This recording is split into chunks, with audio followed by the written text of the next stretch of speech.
Hello viewers, welcome to BRK health. నేను మీ Fatima. So ఈ రోజు అయితే నేను doctor Dheeraj health pain relief and wellness centre management స్పెషలిస్ట్కి వచ్చేసాను. సో డాక్టర్ గారిని అడిగి మరిన్ని వివరాలు తెలుసుకుందాం. Hi sir. నమస్తే అండి. నమస్తే అండి. యాహ్! ఎలా ఉన్నారు? Good. How are you? Am good అండి. హ్మ్. సో ఇంత ఎనర్జెటిక్గా చెప్తున్నారు. సో ఈ మధ్య కాలంలో సార్ చాలా మంది పేషెంట్స్కి, హ్మ్. బయట జనాలందరికీ విటమిన్ డి డెఫిషియన్సీ ఉంది సార్. అసలు ఈ యెస్. విటమిన్ డి డెఫిషియన్సీ ఎందుకు వస్తుంది? సో, వైటమిన్ డి అనేది బాడీలో చాలా ఎసెన్షియల్ హార్మోన్ అని చెప్పుకోవచ్చు. It's okay. Vitamin and also hormone. ఎందుకంటే ఈ వైటమిన్ డి వల్ల చాలా ఆహ్, లోపల సబ్స్టెన్సెస్ గానీ ఆర్ మనకి సింథసిస్ అయ్యే కాల్షియం అబ్సార్ప్షన్ గానీ, మెగ్నీషియం సర్క్యులేషన్ గానీ ఆర్ చాలా ఎసెన్షియల్ హార్మోన్స్ గానీ దీనివల్ల యాక్టివేట్ అవుతుంది. సో, అంత ఇంపార్టెంట్ వైటమిన్ డి. సో, ఈ లోపం కారణం చాలా ఉండొచ్చు. లైక్ మనకి ఇన్‌అడిక్వేట్‌గా సన్ ఎక్స్‌పోజర్ ఉండకపోవడం, తీసుకునే ఆహారంలో పౌష్టిక ఇవి తత్వం లోపించడం లైక్ కాల్షియం గానీ, విటమిన్ డి, ఫోర్టిఫైడ్ ఫుడ్ తీసుకోకుండా ఎక్కువ ప్రాసెస్డ్ ఫుడ్ తీసుకోవడము, ఎక్సర్సైజ్ సరిగ్గా చేయకపోవడం అండ్ వీటితో పాటు ఒబెసిటీ ఉండడము అండ్ మొత్తం బాడీ అంతా కవర్ చేసుకునేలాగా ఏమైనా డ్రెస్ ఏసుకున్నా గానీ సన్‌లైట్ అబ్సార్ప్షన్ సరిగ్గా ఉండకపోవడం, ఆహారంలో వైటమిన్ డి లేని ఆహారం ఎక్కువ తీసుకున్నా గానీ వైటమిన్ డి లోపిస్తుందనమాట. ఓకే. మరి ఈ వైటమిన్ డి అన్నది ఏ ఏజ్ గ్రూప్‌లో వాళ్ళలో ఉంటుంది సార్?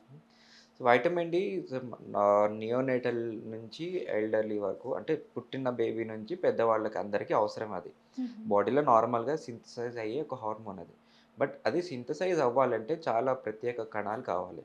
దానికి కిడ్నీ అవసరం, లివర్ అవసరం, ఫ్యాట్ కావాలి, స్కిన్. ఎందుకంటే స్కిన్‌లో ఉన్న ఫ్యాట్ అబ్సార్బ్షన్ అయ్యి అది లివర్ నుంచి మళ్ళీ కిడ్నీ ద్వారా ఎళ్లి అక్కడే యాక్టివేట్ అయ్యి వైటమిన్ డి అనేది అవుట్‌పుట్ వస్తుంది. సో, హుహు. కొంతమందికి సడెన్‌గా మోకాలు నొప్పులు గానీ, joint pains, body pains, so, రకరకాల నొప్పులతో బాధపడతా ఉంటారు. సో, హ్మ్. వాళ్ళకి అండర్‌లైన్ కండిషన్ వైటమిన్ ఇ డెఫిషియన్సీ గూడా ఉండొచ్చు. హ్మ్. అంటే ఇప్పుడు ఎలాంటి ఆహార పదార్థాలు తీసుకుంటే మంచిది? హ్మ్. వైటమిన్ డి డెఫిషియన్సీ ఉన్నవాళ్ళు? సో, వైటమిన్ డిలో ఆహారంలో మోస్ట్ ఇంపార్టెంట్ ఏంటంటే సన్‌లైట్. హ్మ్. సన్‌లైట్ ఒక ఆహారంలాగా తీసుకోవాలి. లైక్ మనకు డైలీ అన్నం, చపాతీ ఎలా తింటామో 15-20 మినిట్స్ సన్‌లైట్ ఎక్స్‌పోజర్ అవసరం. హ్మ్. అది ఎర్లీ మార్నింగ్ ఉండొచ్చు. లేకపోతే బెస్ట్ టైమ్ ఏందంటే ఒక 11-12 టైం. మధ్యాహ్నం 11-12 టైంలో మనకి సన్‌లో ఆ ప్రత్యేక అల్ట్రా వయలెట్ రేస్ ఒస్తాయి. సో, ఆ యూవీఏ అండ్ యూవీబీ రేస్ ద్వారా మనకి ఫ్యాట్‌లోంచి కొలెస్ట్రాల్ ఉంటుంది గదా! కొలెస్ట్రాల్ నుంచి అగైన్ మనకు వైటమిన్ డి అది ఉత్పత్తి అవుతుందనమాట. So, okay. Sunlight 50% important. వీటితో పాటు డైటరీ ఫుడ్స్ లైక్ మనకి డైరీ ప్రొడక్ట్స్, కాల్షియం మరియు విటమిన్ డి ఎక్కువ కావాలంటే మిల్క్ చాలా ఇంపార్టెంట్. హ్మ్. సో, మిల్క్‌లో అగైన్ నార్మల్ స్కిమ్డ్ మిల్క్ కంట హోల్ మిల్క్ గానీ, ఫోర్టిఫైడ్ మిల్క్ అంటాం. So, okay. వాటిలో బాగా ఇంపార్టెంట్. అండ్ సోయా మిల్క్ గానీ, బాదంలో కానీ, సో, ఇట్లాగా డ్రై ఫ్రూట్స్ బాదం, పిస్తా, హ్మ్. వీటిలో గూడా వైటమిన్స్ చాలా పుష్కలంగా ఉంటుంది. అట్లాగే అందరి ఇళ్లల్లో ప్రత్యేకంగా ఎక్కువగా ఎస్పెషల్లీ సౌత్ ఇండియన్స్‌లో చేసుకునేదంటే మునగాకు. సో, మునగాకులో గూడా కాల్షియం అండ్ వైటమిన్ డి చాలా పుష్కలంగా ఉంటుంది. సో, హుహు. ఇలాగా సన్‌లైట్‌తో పాటు ఈ డైటరీ చేంజెస్‌తో తోటి చూసుకోవచ్చు. అదే నాన్ వెజ్ ఉన్నారనుకోండి, నాన్ వెజిటేరియన్స్ కోసం ఫిష్ ఉంటుంది. ఆర్ ఫిష్ లివర్ ఆయిల్ అని ఉంటుంది. సో, ఫిష్‌లో బాగా వైటమిన్ డి బాగా ఉంటుంది. ఓకే. అలాగే చికెన్ గానీ, ఎగ్స్‌లో గూడా ఫోర్టిఫైడ్ ఎగ్స్ మనకి విటమిన్ డి ఇన్‌ఫ్యూజ్డ్ ఎగ్స్ గూడా దొరుకుతున్నాయి. అవి గూడా తీసుకుంటే వాళ్ళకి సప్లిమెంటేషన్ లాగా ఉంటుంది. సో, ఇవన్నీ డైలీ రిక్వైర్మెంట్ వరకు సరిపోతుంది. అదే డెఫిషియన్సీ ఉందనుకోండి, వాటికి వేరే ట్రీట్మెంట్ అవసరం పడవచ్చు. హుహు. సార్ ఇప్పుడు చాలామందయితే విటమిన్ డి తక్కువైందని చెప్పి రకరకాల టాబ్లెట్స్ యూజ్ చేస్తున్నారు. హ్మ్. సో దానివల్ల ఏమైనా సైడ్ ఎఫెక్ట్స్ అంటూ ఉంటాయా? హ్మ్. సో, ఇది డబుల్ ఎడ్జ్ స్వోర్డ్ అని చెప్పుకోవచ్చు vitamin D. Vitamin D deficiency లేకుండా దానికి మనం ట్రీట్మెంట్ చేసుకుంటే అది హైపర్ విటమినోసిస్ డి అంటాం. సో, దానివల్ల కూడా సైడ్ ఎఫెక్ట్స్ చాలా సైడ్ ఎఫెక్ట్స్ అంటే హాస్పిటల్‌లో కూడా అడ్మిట్ అయ్యే అవకాశం ఉంటుంది. సో, హుహు. మనకి తగిన జాగ్రత్తలు లేకుండా ఆర్ మనకి ముందే టెస్ట్ ఏం చూసుకోకుండా మనం వైటమిన్ డి సప్లిమెంటేషన్ చేసుకుంటే ఇంకా ఎఫెక్ట్స్ వచ్చే ఛాన్స్ ఉంటుంది. సో, అందుకోసమే ఫస్ట్ మనం స్క్రీనింగ్ ఇంపార్టెంట్. వైటమిన్ డిలో 2 టైప్ ఆఫ్ టెస్ట్స్ ఉంటాయన్నమాట. విటమిన్ 25 ఓహెచ్ అండ్ 1, 25 అని ఉంటుంది. ఈ లెవెల్స్ మనకి లెస్ థాన్ 20 ఉంటే అప్పుడు మనం దానికోసం వేరే ట్రీట్మెంట్ ఇంజెక్షన్ ద్వారా గానీ, టాబ్లెట్స్ ఏసుకోవచ్చు. సో, టాబ్లెట్స్‌లో మళ్ళీ డోసేజెస్ కూడా ఉంటుంది. కొంతమందికి 1000 యూనిట్స్ ఉంటుంది, 2000 యూనిట్స్ ఉంటుంది. సివియర్ డెఫిషియన్సీ ఉన్నప్పుడు 60,000 యూనిట్స్. అది ఒక డాక్టర్ పర్యవేక్షణలో ఒక కోర్స్ లాగా వాడాలన్నమాట.